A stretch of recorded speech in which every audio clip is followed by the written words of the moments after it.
Death is inevitable. Endings are an unavoidable part of life, and grief is something that we all experience. To quote Benjamin Franklin, "In this world, nothing can be said to be certain except death and taxes." And oddly enough, death and taxes are both 8th house themes in astrology. I kind of wonder if Benjamin Franklin knew that. If someone had asked me prior to 2025 where to look in the birth chart for how we process grief, I would have definitely said the 8th house and the 8th house ruler.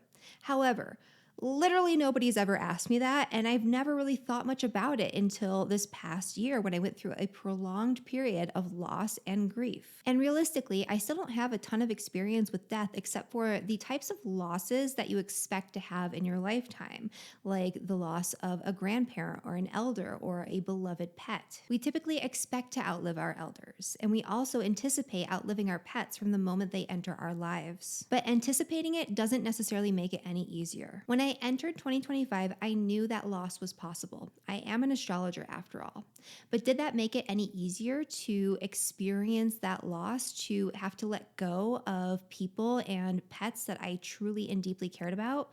Not really. But what did soften things a bit was leaning into what my chart told me about grief. More specifically, the unique way that I experience grief and what I personally need during the mourning process. For those of you who don't already know me, my name is Heather Eland. I'm a professional astrologer and educator, and I have a master's degree in clinical psychology, along with a background in herbalism, mind-body therapies, and holistic healing. In this video, we'll cover the basics of grief and bereavement in astrology, focusing primarily on the 8th house ruler and what its placement says about your unique needs when it comes to dealing with loss and grief in your own life. There is one caveat though.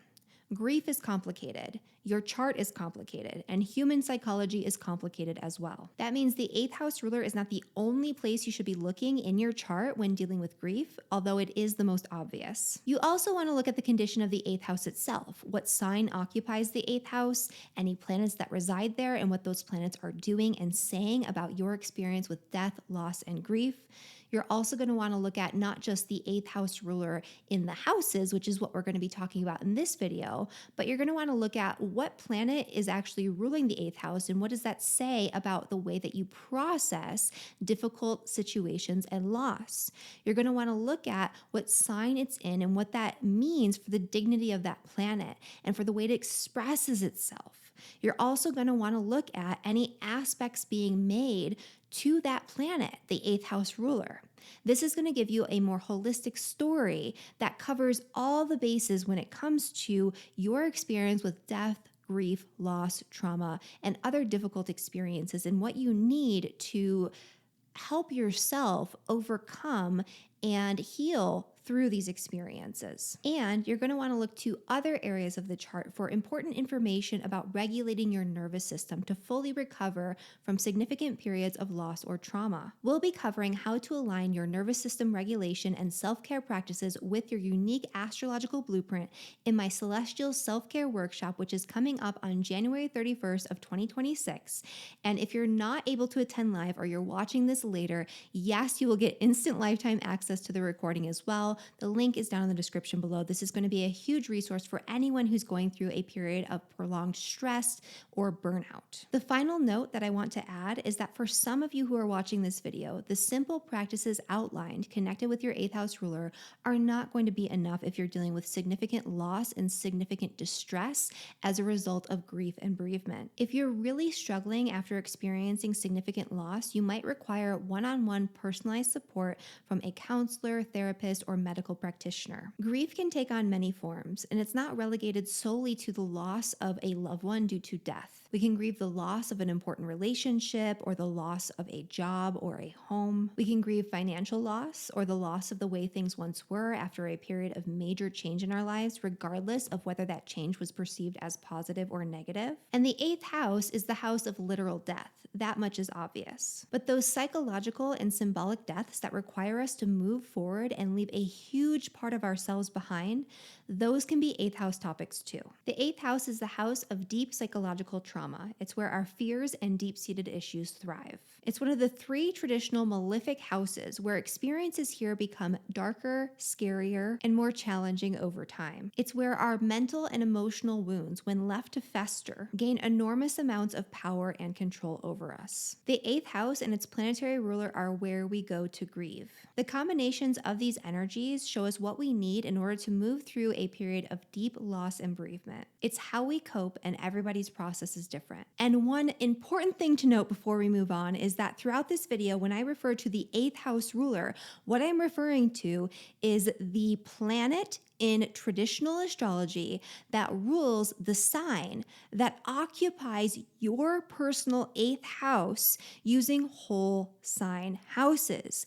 I do not mean Pluto as a general indicator somehow of the 8th house, even if it has nothing to do with Scorpio in your chart. And I don't mean Pluto, even if it does have to do with Scorpio in your chart, because we are using only the traditional planets here. So an example of this would be if Scorpio is the sign that occupies your 8th house in whole sign houses, Mars would be your 8th house ruler. If Pisces is the sign that occupies your 8th house in whole sign houses, then Jupiter would be the ruler.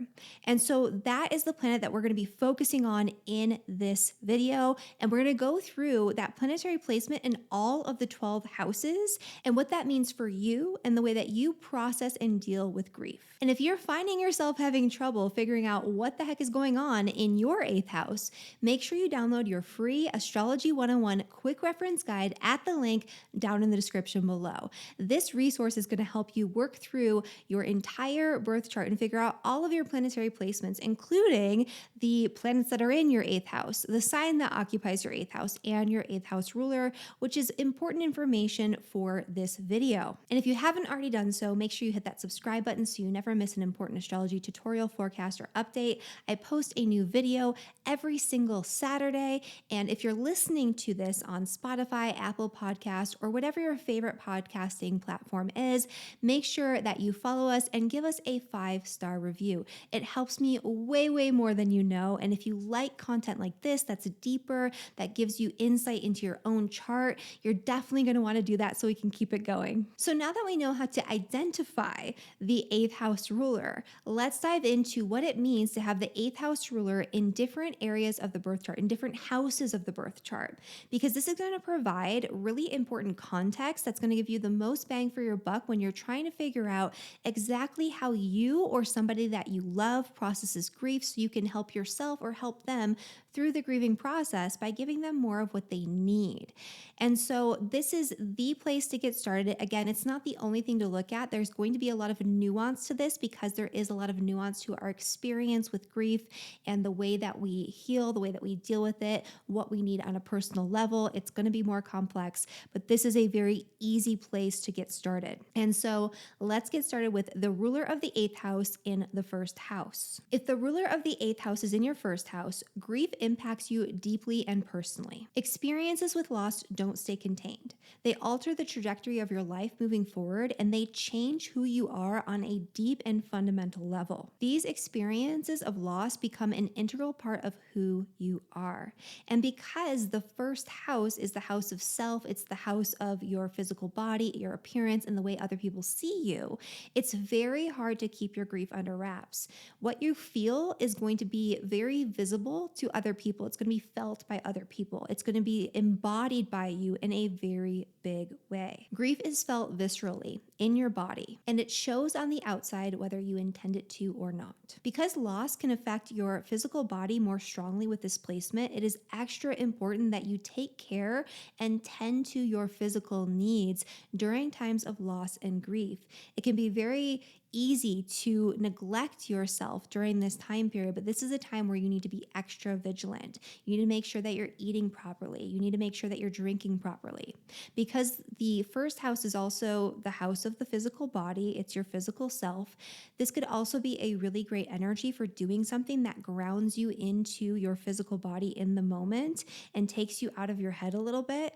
This is a really great energy for body work and movement and doing things that are very physical to channel that energy and work through your grief. So rest, nourishment, and tending to your physical needs are not a luxury during periods of bereavement. They are a necessity for people who have ruler of the 8th house in the first. For a ruler of the 8th house in the second house, physical markers of remembrance can be deeply meaningful. Memorials, urns, artwork, keepsakes, anything that you can keep that is physical and that is a grounded reminder of the person that you lost is important for people who have ruler of the 8th house in the second house. For pets, this might look like preserving a nose print or a paw print. For loved ones who are human, this could look like ensuring that their belongings or final wishes are handled with care. There can be a strong focus on material possessions, inheritance, or holding on to some sort of physical memento as a way of staying connected to the person that you loved. These objects serve as anchors, helping you to process loss through the senses and the physical world. For ruler of the 8th house and the 3rd house, talking it out is key. Sharing your experience with others, surrounding yourself with community, or simply staying mentally engaged can be supportive during grief. So building community around your grief, making sure that you have that support system, joining some sort of support group, whether online or in person, can be very helpful if you have this placement. The 3rd house is also the house of writing. And so journaling can be very therapeutic. Writing a letter to your loved one, saying the things that you couldn't have said, or just telling them how much they meant to you, that can be very therapeutic as well. Working with language in a way that is meaningful, that is deep, that is creative, and that connects you to that grief and helps you process it can be very, very important. Podcasts, books, especially self-help types of books, can also be very helpful and therapeutic companions during times of grief. Because the 3rd house is the house of short distance travel, short trips to just get away for a little bit and get a change of scenery can get you a breath of fresh air and a newfound perspective on things, and can also be an important part of processing grief. But the main takeaway is grief moves through the mind here, and giving it words helps it to move. For ruler of the 8th house and the 4th house, home and family become central sources of comfort. Spending time in familiar spaces, surrounded by loved ones, or reconnecting with your roots can feel especially stabilizing during times of loss. Researching your ancestry or your family history can help contextualize loss within a larger lineage. Creating a memorial space or an altar within your home, or even rearranging, decluttering, doing some feng shui, moving the energy in your home can also be very therapeutic for you. While major moves or renovations can be indicated for certain chart types, during times of loss, when you have a ruler of the 8th and the 4th, for the most part, the familiarity, the security, the safety of being in your own space is what's really going to bring you comfort. For a ruler of the 8th house and the 5th house, a celebration of life becomes an important pathway through grief. Honoring memories through creativity, joy, storytelling can be very healing for people who have ruler of the 8th house in the 5th, because the 5th house is the house of joy. It's the house of passion. It's the house of creativity. It's the house of celebration. And so this isn't so much about being somber and being sad, although you very well might be. It's more about looking at what this person meant to you and how special that connection you had with them actually was, and sharing that in some way, doing something to commemorate that in some way. Grief here often needs expression and not suppression, but allowing moments of laughter, love, or creative release does not diminish that loss. It honors it. For a ruler of the 8th house in the 6th, routine can become a refuge. Immersing yourself in work, daily activities, or routine tasks can provide stability when emotions feel overwhelming. Familiar schedules and practical obligations can provide something steady to hold on to. Burying yourself in your work can help you feel purposeful and useful during a time where you otherwise might feel lost and ungrounded. And while this can be grounding, it's important that you aren't using productivity as as a means to escape from actually feeling your feelings and dealing with loss. You do need some downtime. You do need to work on the opposite end of the spectrum. Allow yourself some space, some solitude for actually working through and managing your grief. But one of the ways you work through it is by literally working through it. This is another placement because the 6th house is the house of health, that grief can actually impact your physical body a lot more so than other signs. We know through science and research that going through periods of loss, going through periods of grief can increase your risk of having all sorts of different illnesses and diseases. For you, you are no exception, and you need to really make sure you are taking care of your body, especially through your health habits and your nutrition. But again, making sure that being on top of your diet and exercise routines is not a way to escape and to avoid dealing with processing what actually happened. For a ruler of the 8th house and the 7th, grief is best navigated through relationship. Leaning on a partner, a close friend, or a trusted relative can be especially supportive during this time. And this is a placement where counseling or therapy can be extra important because that one-to-one connection and relationship is going to be key in healing and working through and overcoming the experience of loss or grief, especially if someone that you lost was that go-to person that you used to bounce things off of, that you used to have as your support system. You need to find another support system, and oftentimes with this placement, professional help is key. Having someone to mirror your experience, to just be there and listen, to sit with you, and to help you process your emotions relationally can make all the difference. For a ruler of the 8th house in the 8th house, deep psychological support is often indicated. Therapy, grief counseling, and other forms of deep inner work can help you move through loss in a way that addresses its roots. You might feel drawn toward occult studies, psychic exploration, or even mediumship as a way of understanding death, coping with death, and staying connected with those who you love, who you've lost. With ruler of the 8th house in the 8th house being the house that is associated with death and with grief, this can be a sign that you have a natural affinity for dealing with death. I've seen lots of people who are mediums or psychics or who are death doulas who have this type of placement. But even if that's not you, this could be an area of profound and deep exploration for you. Grief is a way of diving deeper into what controls you from the inside out through your past traumas, your past fears, your past experiences of loss, and healing and working through it. And this is definitely an important placement to have a safe, contained space to explore your grief. So definitely engaging in psychotherapy or other forms of deep healing can be indicated here. With ruler of the 8th in the 9th house, finding meaning in loss becomes essential. People who have this placement often find comfort through religion or their philosophical beliefs or value systems.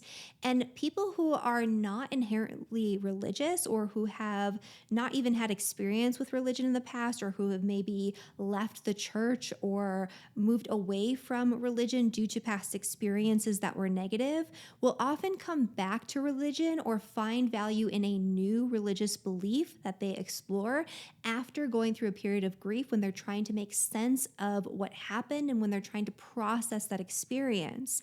And so even if you are not religious and you don't have any interest in organized religion, finding a deeper meaning, finding a deeper philosophy, finding some sort of value system or somebody who can be a guide to you, like a member of a clergy or somebody who just has a lot of wisdom in this area, who can share their experience with you and help guide you through it.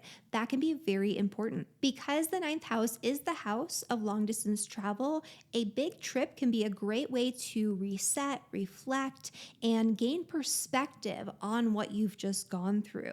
Oftentimes, when you have this placement, you'll feel like you just need to get away from it all, and that can be a very therapeutic and healing process. So grief here often causes you to ask the bigger questions, and so exploring different belief systems or broader truths can really help you to find solace, and exploring very literally, very physically, by taking a trip and going somewhere new can definitely give you a fresh perspective. With ruler of the 8th house in the 10th house, work, purpose, and legacy come into focus. focus. Immersing yourself in your career or your public responsibilities can feel very stabilizing during times of grief. This is a placement where you might find healing through doing things that are meaningful, that are purposeful, that are goal-oriented and goal-driven. But again, this could be another one where the work could be a means to escape from the reality of the situation, and it could be a way to avoid dealing with your emotions. So it's important to definitely take some time away from working and being busy and doing things out in the world to focus on your family, your roots, to focus on your healing and your emotional needs as well. As long as you're not avoiding those things, it can actually be very therapeutic to kind of throw yourself into your work during times of grief. It could also be a time where you're looking to somebody who has an authority on this topic, somebody who can show you the way or guide you. This is also a major focus on legacy. You might become very fixated on the legacy of the person who you've left behind, the person who you've lost. This is where you might want to share with the world how important and special that person was, and the mark that they made on the world becomes central focus for you during this time of loss. There can be a strong emphasis on carrying on their legacy, carrying forward what they built, believed in, or contributed to. Doing something meaningful out in the world with that legacy can become an important way of processing loss. For people who have the ruler of the 8th house and the 11th house, community is essential when dealing with grief. Surrounding yourself with friends, social networks, or group support can help buffer the isolation that often comes with feeling grief. Being alone for extended periods of time after going through a major loss can be especially difficult for people with this placement. The worst thing you can do is self-isolate. The worst thing you can do is separate yourself from others. And if you don't have a good social network, if you don't have a support group of like-minded people, of friends who you can lean on and be around during this time, you need to seek out support. You need to seek out some sort of grief support group, some sort of grief counseling, some sort of organization that you can be a part of that helps you contribute meaningfully to something. You need to just be around people in whatever way that you can and whatever way that looks like for you. With this placement, you might also want to seek the support and connection of other people who knew the person or the animal who passed. You might want to be with other people where you can share memories, you can share experiences, you can grieve together because you're going through the same thing together. So reaching out to other friends and family members of the deceased, that can be very, very helpful to you during times of loss. So for this placement, staying connected keeps you anchored and emotionally supported. With the ruler of the 8th house in the 12th house, your grief turns you inward. You might feel a strong desire to withdraw, self-isolate, or just spend more time alone. This is where you want to process things on your own time in your own way, and you don't really feel like being with people. Self-isolating is actually okay as long as you don't take it too far with this placement, because what you really need is downtime, quiet time, alone time to process your emotions, to process your thoughts, to process your memories, to really feel through and think through what you've been through in your own space and in your own energy. You're not the kind of person that wants to talk it out with a bunch of people. You're not the kind of person that wants to be around a bunch of friends and family members or have a lot of busyness during times of grief. You really need to disconnect from all of the things. Again, as long as you're not disconnecting too far, this is a placement where you might neglect to take care of yourself, to take care of your family, to take care of your needs, because you are so prone to self-isolating and escaping from the day-to-day reality in order to process your grief appropriately. Spiritual practices can offer great comfort during times of grief for these people. Also, dreams and sleep. Oh my goodness, people who have ruler of the 8th and the 12th, they feel like they just need to sleep and sleep and sleep when they're going through periods of not just grief, but any sort of trauma or extreme stress or difficulty. They just have a difficulty being in the world and processing all of these things at once. But turning to spirituality and spiritual practice and spiritual discipline can be an excellent and very healthy way to process and heal and move through grief. With the ruler of the 8th house in the 12th house, grief is quiet, private, and deeply internal. And gentle self-compassion and also making sure that you're still being mindful of your physical needs is key. Thank you all so much for watching this video. I know it was a very somber video to start off the year in 2026, but I really felt like it was a very important video because of what I experienced and what I saw a lot of people experiencing throughout the year. This was a year where a lot of endings took place and a lot of actual death took place in a lot of people's lives too. And even if that wasn't you, this is information that you can carry with you to help other people in your life to understand their grieving process, to work with them in support of their healing. And so it's an important video. It was one that I wasn't sure if I was going to do because it is very serious. I didn't want to go too deep into any one thing because, again, it is complicated, but hopefully you got enough to get yourself started. And if you enjoyed this video, make sure you like it, subscribe to my channel. And if you know someone who's going through a difficult time who is also interested in astrology, make sure you share this video with them to contribute to their support and healing. Thank you guys so much for watching, and I'll see you in the next one. Bye, everyone.